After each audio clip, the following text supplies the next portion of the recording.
This is a video showing how I track and attack convoys in Silent Hunter 4. Not so much a tutorial as it is just a glimpse at how I do things, maybe kind of non-standard.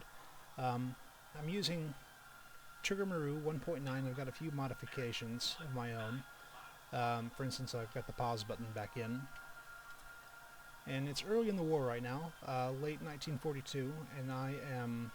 it's in the middle of the Battle of Guadalcanal right now, and I'm actually shadowing a task force that I spotted. I've been tracking him for a while, and as you can see, I've got his course estimated pretty closely to about 341 degrees or so. And I've also estimated his speed back here to about 15 knots. I did this by picking one ship and getting his location via radar, marking it and starting the stopwatch, and after 3 minutes you mark another location, and the distance a ship travels in 3 minutes divided by 100 is his speed in knots. So he went 1,500 yards, didn't change speeds, didn't change course, I hope, and you divide that by 100 and I get 15 knots. That's his speed they were going to estimate. And as this is early in the war and I'm using everything except I've got my external cam, that's really the only non-standard realism item that I have checked. I do have realistic torpedoes, and as such, since it is early in the war, I'm using Mark 10 torpedoes, not Mark 12s. So Mark 12s are just horrendous this time of the war. Just a lot of duds and things going on that I don't like. The downside of the Mark 10s is that they have a shorter range. The upside is that they're much more reliable.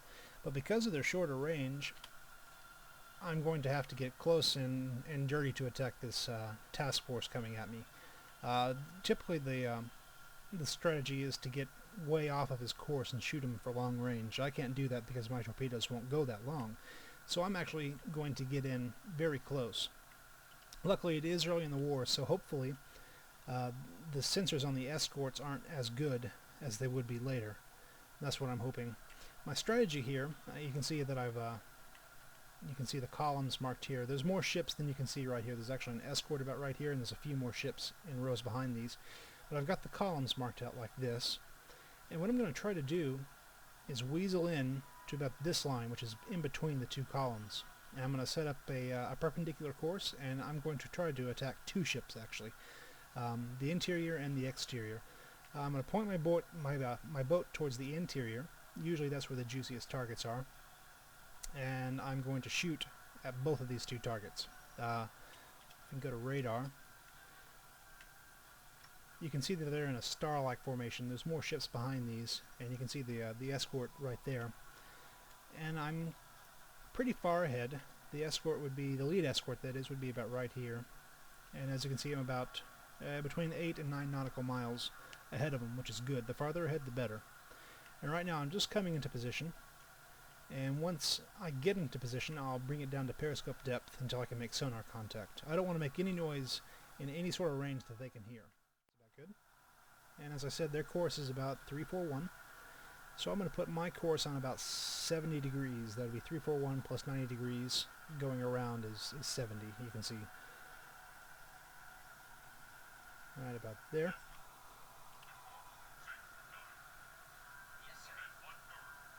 I'm going to slow down and go to periscope depth.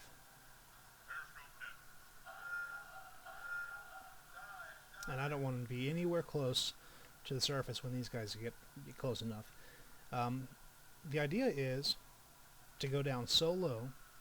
I'm going to drop down to about 400 feet or so. Drop so low that the lead escort will pass right over the top of us without us really knowing. We're underwater. I'm going to go ahead and bring up battle stations. I've got a pretty young and inexperienced crew. You'll see the efficiency jump up there. And go to silent running. Since my crew is so inexperienced, I need every bit of efficiency I can, hopefully, to get them working as well as they can. I'll go ahead and set up my firing angle from the constant bearing method.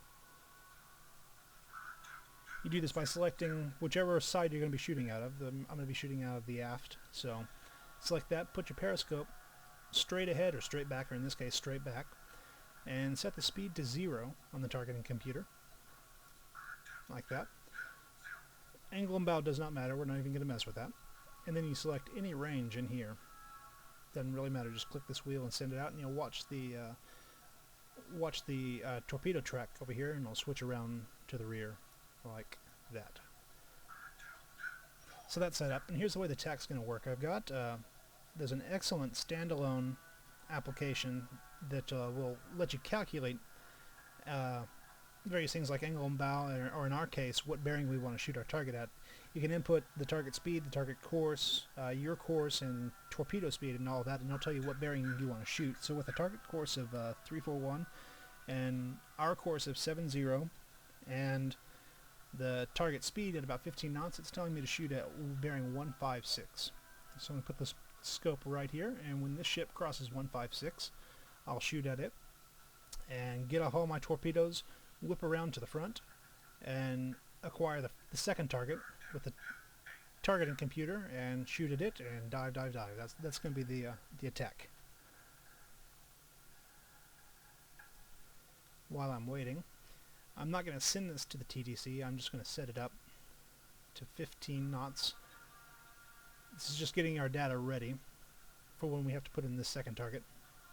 And by the time he reaches us, I estimate we're probably going to be seeing him at about 20 degrees. So if dead ahead, I'm at about a right angle. Dead ahead, his angle on bow would be 90 right here. It'd be 80 degrees, 70 degrees. So I'm going to put his angle on bow at 70 degrees, about right here. Again, I'm not sending it. I'm just getting it all set up and waiting.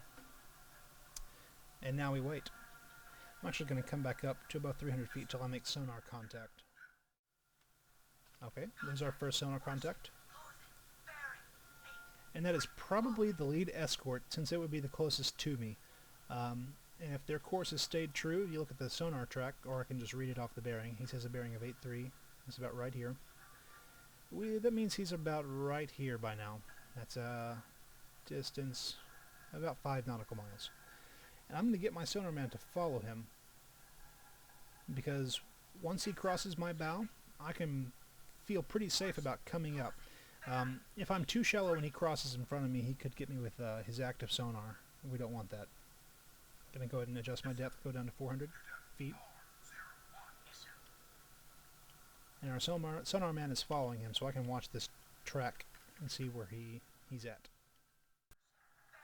35 degrees, he's right there, and if he were pinging us, if he thought we were here, he'd be pinging us by now. So I don't hear any pings. That hopefully means that we're clear of him.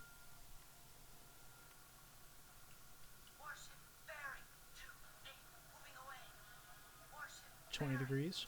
I'm going to go ahead and start heading up to periscope depth.